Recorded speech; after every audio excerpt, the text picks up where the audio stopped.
I'm so lucky to be serving aboard her. Yes. Lucky. I can't tell if I'm terrified or turned on. Oh my god! Fuck! What the fuck are you doing? I told you to hurry. How'd you miss it? Yeah, you think you got me now, motherfucker, huh? Show on my plasma. What? I do not want to make a donation to your untaxable religious institution, you fucking fuck! This is fucking awesome. I'm telling you, this man was a genocidal maniac in a previous life. I think this might be my favorite scripted piece in the game. I mean, look at this.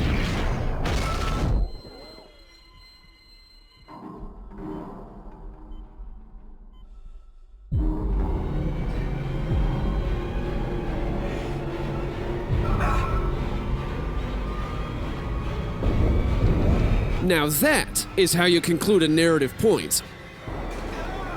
The thing about Isaac is that there is no in-between for this guy. His luck is either the absolute worst it could possibly be out of any human that's ever lived, or the fucking planets and the stars all align for him. Call it plot armor or whatever, but anyone else would have died from the blast or the impact of eating a fucking window. And guess what? Your old buddy Strauss is off his meds and back on his bullshit. Isaac, we build it. We can tear it down. Are you mean the marker? Do you know where the marker is, Strauss? It's in the government sector, but we have to move now, because time is running out for moving. Yeah, cool. Listen, I'm only following your waypoint because I have nowhere else to go. You're fucking nuts and everyone knows it. Before you keep going, you might want to take a look around for a second. There's a schematic here, and a good one at that. Possibly the best weapon even, or at the very least, a good gun with the highest damage alt fire in the game. I'm thinking real hard, I just can't quite remember where it's at. Fuck yes. So we got a seeker rifle now. I'm gonna take the EarthGov variant. This thing is the fucking body shot king. And when you zoom in with the alt fire, it turns into an anti-son of a bitch dick gun.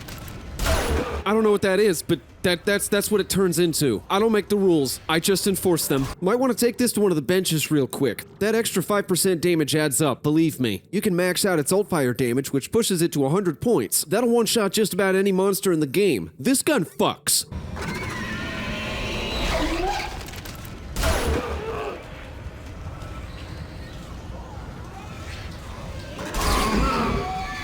God, I fucking love this thing. This is where the game introduces a couple new monsters, both of which can and will almost always one-shot you if you're not paying attention. We'll start with this hulking-ass behemoth, the Pregnant. Who'd have thought it? If you shoot their stomach, they burst open and a bunch of swarmers start hobbling towards you. Basically, blast them in the legs, or anything other than the stomach, really. Little trick about these guys, they always die if the blades on their arms get severed. Definitely want to stasis and then slice, always in that order, because swarmers might be weak, but when you got multiple Pregnants in the same encounters and they all burst at the same time, or you just weren't aware that any of them split open, they can fuck you up extremely fast. And then we've got the cysts, which I've lovingly dubbed the wall assholes, because they stick to walls and they're literal and metaphorical assholes. They only ever show up in dark hallways and in corrupted areas, so you gotta listen for the gurgles they make, because if you get too close to them, they puke out this bomb that'll completely and totally ruin your day. It's basically a stationary exploder, one that's significantly more quiet and far easier to miss, but I do admire the creativity that went into designing them. Trying to navigate the environment when you can hear them but you can't see them, it's a nice change of pace. A good rule of thumb, once you're done clearing a room of cysts, do a double take, because there's always one more. You know, if I could see these fucking things, this would probably be way easier. This is what I'm talking about. There's always one more. This is where I feel the game's halfway marker is, so it seems about the right time to toss a wrench in the gears. It just so happens that this wrench has tits and a name. Ellie. What do you want, Isaac? I'm trying to get to the transport hub. I need to get to the government sector. What do you think we were trying to do? I mean, I've been in a coma for X amount of time. I have no goddamn idea. Hey, I can help you. Besides, we got a better chance if we stick together. Yeah, what he said. Don't you agree? It's not a chance, Isaac. Other people are just a liability. Wow, what a bitch. I'll release the door lock. But after that, you're on your own. And please, don't follow me, okay? Look, lady, I don't want to be here either. Fact of the matter is that this elevator is the only functional route to Necro Elementary, and I got shit to do. Places to go, necromorphs to dismember, so fuck authority. Ellie is a fantastic character for more reasons than just one, which I'll get into when it's a bit more relevant to the plot. The fact that she as a character even exists in this universe is proof that strong female protagonists can be strong without looking like they're jacked up on creatine and 7 different types of fucking steroids. Look, I'm all about strong women that could beat my ass, knowing that someone could easily kick me in half at any given moment as a fucking rush. But at the same time, when you design a world that simulates realism, there's an element of character realism parallel to that, and it needs to be accounted for regardless of gender. Otherwise, your characters feel more like they don't really fit in, or like they're not supposed to be there, basically. So it's a wise decision to design the two entities in the same vein, and because of that, Visceral knocked this out of the fucking park. Much like Isaac and just about every other character, Ellie belongs in this universe. She's strong and authoritative, but she's also willing to listen. She can handle herself in a fight. She's a survivor, just like you. She doesn't need saving, and she sure as shit has absolutely no reason to trust you, or anyone for that matter. As a matter of fact, I'm gonna put a pin in that, because this is definitely not the last time that I'm gonna talk about Ellie in this video. She's just a great example of a strong female character, and I cannot stress that enough. Now, we get to talk about Necro Elementary. This is an iconic location, arguably the best part of Dead Space 2, and possibly the entire trilogy, and this is the reason for that.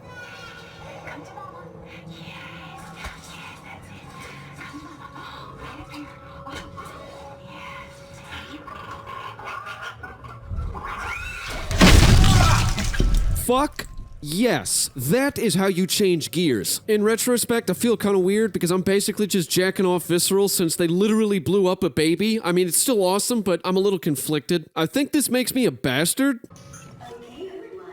15 minutes for recess. Play nice. Nah, you motherfuckers already crossed the threshold of blowing up children. I ain't playing nice with nobody. Fuck them kids. Once you enter the school, that atmospheric feeling of being isolated and secluded is replaced by a far more demented tone, one that is psychological and it fucks with your head. Kinda like the lady who's clearly been driven insane by the events transpiring around her, Visceral wanted Isaac to experience that same feeling using marker hallucinations. So from this point on, Nicole starts harassing the player far more frequently, and her attacks against Isaac become a lot more of a guilt trip than anything else because she's a total bitch. I mean, what the fuck did you expect? Still in denial? Afraid you're gonna cut your wrists if you listen to me? I'm not listening to this. You may fool Strauss, but I know you're not real. Oh, you claim I'm not real, and yet here I am. You were just a hallucination. I just want to take a moment to point out the sheer amount of fucking confidence it would take to tell an entity that it's interacting with the physical environment that it's not fucking real. I don't know, man. I'd have noped the fuck out a ways back already. Strauss knows how to destroy you. He knows how to destroy the marker. We will destroy you. How convenient. Destroy the marker and all the hurt and pain go away. Imagine that, Isaac. You'll never have to listen to your heart. Like I said, bitch is just guilt-tripping you at this point. Now, before that hallucination actually happens, there's this glorious encounter in the gymnasium. Apparently there was a play of sorts that was going on shortly before the outbreak started, so it's still going. You gotta go backstage and shut off the power.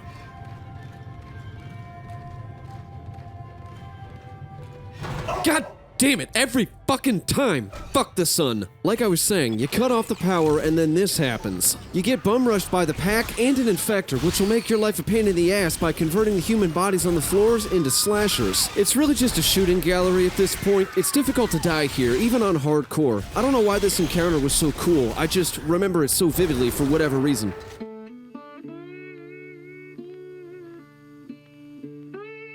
So what you've been doing this whole time, since Dana got absolutely wrecked by that gunship, is trying to get to the government sector. The main dickhead of the game finally makes a legitimate appearance here. Isaac!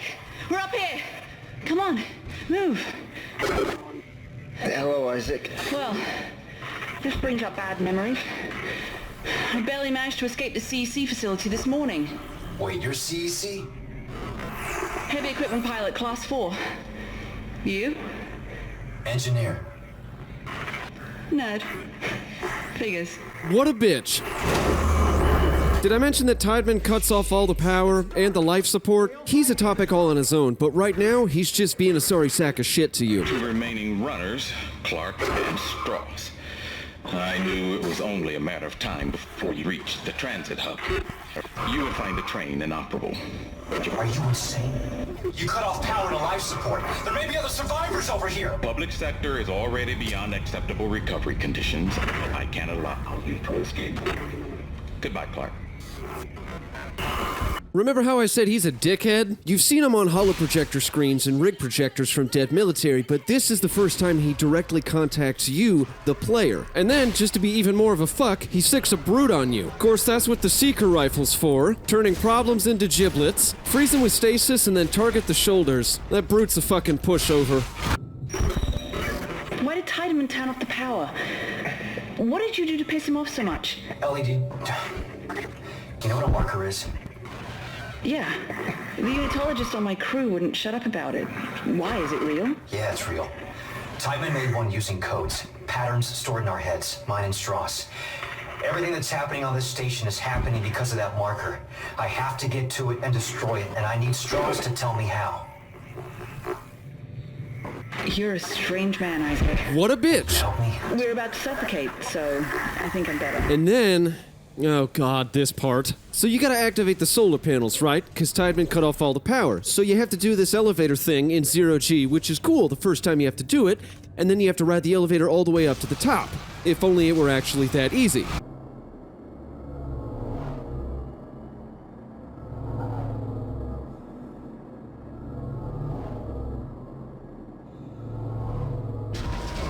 Jesus fuck! I knew it was too quiet to be safe. So basically what happens here is you get jumped by tripods. Endless amounts of tripods. Unless I'm mistaken, the first tripod is always on the left side, but everything else after that is seemingly random. Don't try with the Seeker rifle. You're gonna get fucked. If you want to win, lean on that goddamn grenade launcher. You think you're gonna stomp my dick in the dirt, huh? Not today! 1 grenade, 2 grenade, red grenade, blue grenade. Ha ha ha ha ha! Fuck all of you! Oh god, that was fun.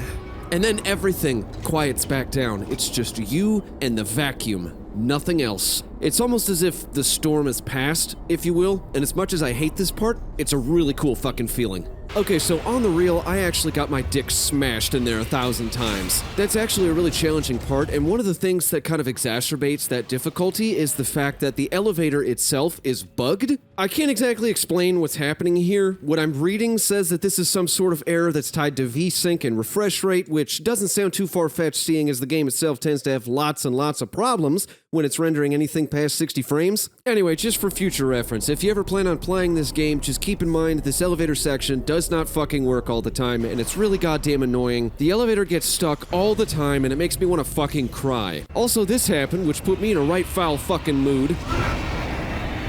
Wait a minute, hold on. What the fuck? Run it again.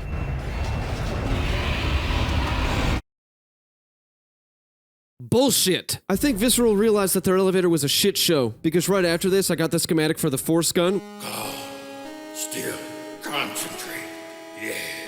The Force gun is a motherfucker. It is imperative for buying extra time when you're getting swarmed. Primary fire launches a wave of kinetic energy that throws everything in front of you backward, forcing them into a falling animation, buying you precious seconds to stasis and dismember. It is an absolute lifesaver, especially against another enemy that shows up later in the game. But first... let's see. To solar array Sigma 035. Proper identification is required. Yep, I already don't trust you. So we're looking for Howard Watchman, who is probably not alive. Howard, you okay? Rig authorization recognized. Greetings, Station Watchman Howard Phillips.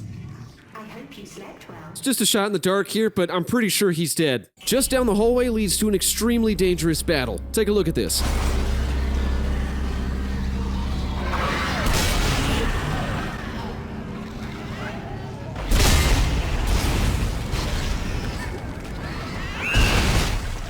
Slashers, baby bombs, and explosive barrels. Take one step to the left or the right and you're getting fucking spaced. I've done this 1,000 times, so I rarely end up with a hull breach, but don't worry, I guarantee you'll see that happen at least once before this video's over. The game's gonna do its very best to try and deprive you of precious resources, but I'm a seasoned looter, I know exactly where to fuck! Please step away. Damaging will cause lapses in programming. Yeah, the law never stopped me before, and it's not gonna stop me now. Fuck the police. I remember the first time I ever played through this part, literally frothing at the mouth for over an hour because I just could not figure it the fuck out, even though there's literally a picture on the floor that shows you exactly how to solve it. As previously discussed on this channel, I sucked at everything as a kid. Oh, so I got a bunch of friends now, huh? Guess what? Eat my fucking force gun! I am trying to work here! Automated functions. Offline. Lockouts. Offline. Station reverted to manual operation only. Offline. I never claimed to be a smart man, but I am very skilled at breaking shit. See, the game thinks that it's gonna try and pull a fast one on me. The game thinks that I just haven't figured out any of its tricks, just your shit! I fucking forgot about that! I agree, Isaac. Fuck! How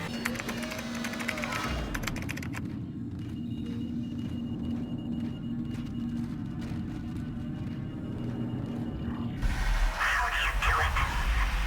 How do you hold it all inside? Your face never betraying your pain. No one would ever know the guilt you feel. Never know the dark thoughts you keep.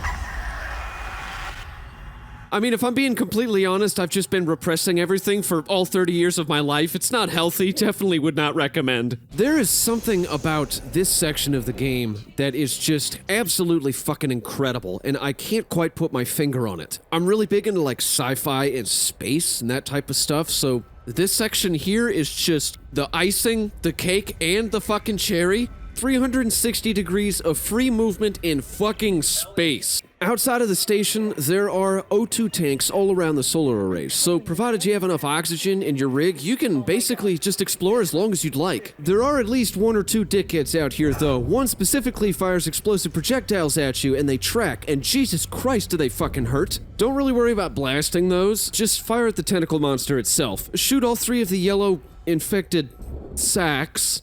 I realize now just how gross that sounds. And that should take care of the problem. While we're here, I want to marvel at this game's phenomenal art design and the visuals that this engine, though now old and dated, was able to produce for its time. You cannot tell me that this does not look fantastic. More on that later though. Time to get the fuck out of here before I miss my ride.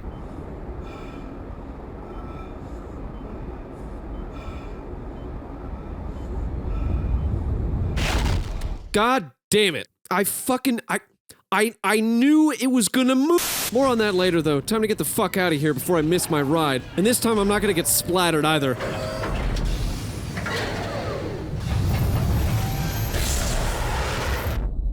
This is one of the coolest scenes in this entire game, and I really feel like it's the absence of sound that makes it so impactful. I mean, you've got to be flying at a couple 100 miles an hour, maybe even 1,000. I don't know. Who fucking knows? All I know is that all you can hear is your rig monitoring your vitals, and it is surreal. Just take this scene in. Try and absorb it.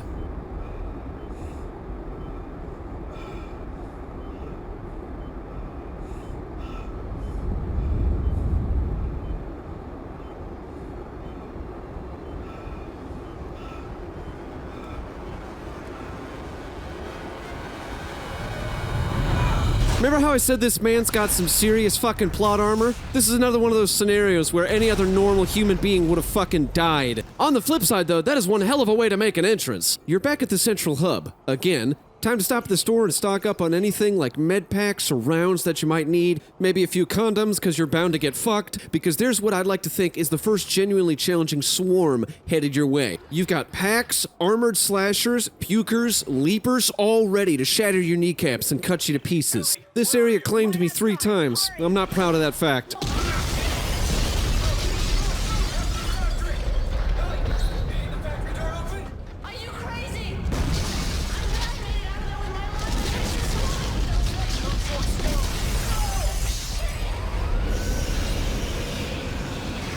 Of course, it wouldn't be an encounter without the fucking pack. They're the first ones that are gonna come after you. This is basically the game just spitting in your eye before it starts smashing you into submission like a little slut. Then you've got the leapers and the slashers. Now, they always show up late. Intentionally, I would imagine. That way you've got a little bit of time to think you might have survived the worst of it before they show up and tear you apart. It's a nice touch. If there's one thing that always kills me in here, it's the fucking slashers, because I'm way too busy paying attention to the pack. They sneak up on me when I'm not looking and I get a claw straight up my ass. Keep in mind, this is around the same time that you start seeing pukers by the norm. This one brought another slasher buddy along and nearly got me killed the second go around.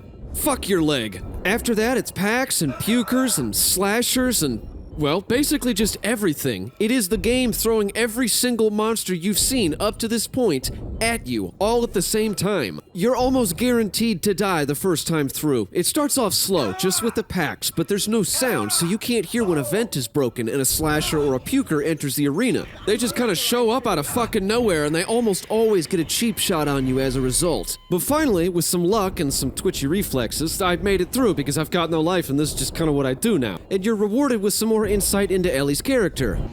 Ellie, you guys there? Did you make it? Shit, Isaac. Just...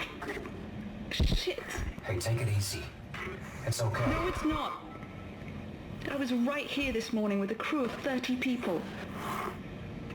But we were overrun. And before I knew it, they transformed. I had to cut the arms and legs off my friends just to escape. I'm sure there's pieces of them still lying around here somewhere. Ellie, I know. I'm sorry. And here I am again. I've just walked one big fucking circle today. We'll get through this. Let's figure out how to meet up. Right. There's a central hub in the main facility. Here are the coordinates. Whether you find Ellie to be an annoying little shit, to which you would be wrong, you're an absolute fucking clown, or you find her to be a down-to-earth, realistic, and relatable rendition of an actual human being, does not mean shit. What's important here is that this call between Isaac and Ellie shows just how much the situation she's found herself in is beginning to affect her. It's another crucial part of her character development, and yet another reason as to why Visceral was just the king of writing, apparently. If you want your character to feel real, if you want them to be able to touch the player, or move them, or anything, they've got to be relatable. You can't just give an emotionless brick devoid of all feeling a name and a gun and expect them to resonate with the player in any real way. And the only exception to that rule is the Doomslayer, end of story. And that's because he doesn't need to speak. He could just kill you if he looks at you the wrong way. The guy's a fucking psycho. He is, as Civvy 11 calls him, a rampaging anger golem. Anyway, back on track. Tough on the outside and tender on the inside. That is Ellie. She doesn't need a hero, but like any normal human being, she does need a little bit of reassurance because, I mean, I'd have lost my shit too by now. Alien zombies, dead baby bombs, having to literally tear apart your friends limb by limb just to survive. Fucking straws? Fucking straw! Aside from all of that being metal as fuck, who wouldn't need a bit of comforting concerning the journey ahead? By this point, she trusts Isaac. Whether that trust grew naturally on its own, or was a direct result of her having literally no other option, is never really touched on all that much. But regardless, she's just elated to see a friendly face that isn't a goddamn necromorph, and that sentiment is demonstrated even more so by her almost giving him a hug, after nearly blowing his head off, I might add. On the same note, the player has been watching as Strauss continues to spiral downward, and this is around where it all starts coming to a head. This motherfucker needs a straitjacket or a bullet, one or the other. I'm gonna be talking about Strauss again real soon because Visceral did some incredible shit with his character arc. And as it comes closer and closer to the end, Kurt's performance as Strauss gets better and better. It might even be one of the best performances of a crazy bastard that I have ever seen. This is how you write characters. But I'll talk more about that after a small little break.